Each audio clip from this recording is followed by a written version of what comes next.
Assalamualaikum warahmatullahi wabarakatuh, anak-anak. Bertemu kembali dengan Bu Heni di pelajaran IPA kelas 3. Anak-anakku, tidak terasa ya, kita sudah 1 bulan belajar secara online. Nah, pertemuan pada kali ini, mari kita lihat kembali materi apa yang sudah kita pelajari di minggu-minggu kemarin ya.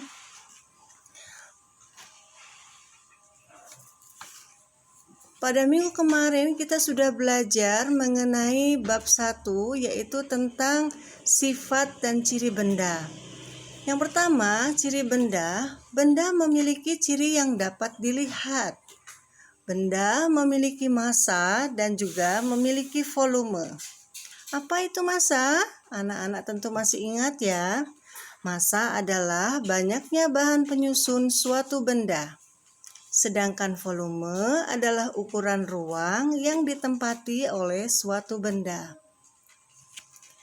Kemudian kita juga belajar mengenai wujud benda. Wujud benda yang sudah kita pelajari ada 3 ya. Yang pertama benda padat, yang kedua benda cair, dan yang ketiga adalah benda gas. Benda padat memiliki bentuk dan volume yang tetap.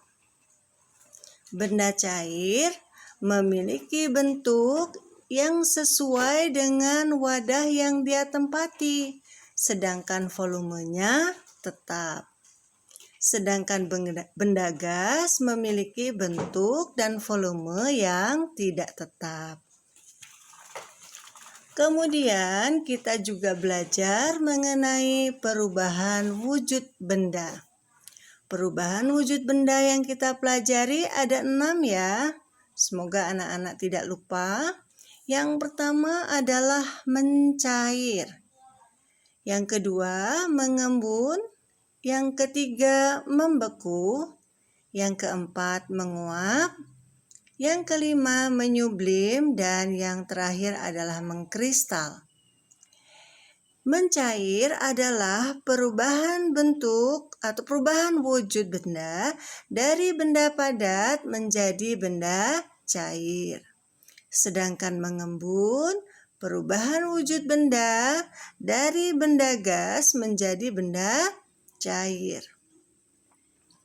Yang ketiga yaitu membeku.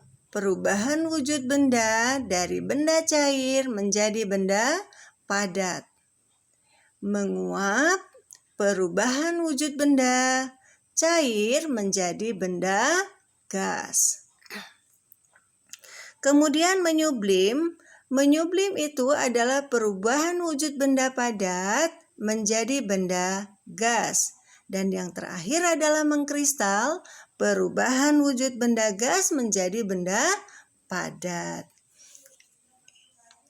Itulah perubahan wujud benda yang sudah kita pelajari pada minggu-minggu yang lalu ya anak-anak ya. Oke, kita lanjutkan. Materi selanjutnya yang sudah kita pelajari adalah perubahan sifat benda. Yang pertama adalah pembusukan. Pembusukan disebabkan oleh bakteri pembusuk dan jamur. Pada minggu lalu, Ibu contohkan pada roti yang sudah membusuk. Yang kedua adalah pembakaran. Pembakaran disebabkan oleh api yang menyebabkan terjadinya perubahan warna, kemudian bentuk, dan bau yang khas. Yang ketiga adalah perkaratan. Perkaratan ini biasanya terjadi pada logam. Logam yang berkarat akan mengalami perubahan menjadi lebih rapuh, berwarna kuning kecoklatan, dan permukaannya kasar.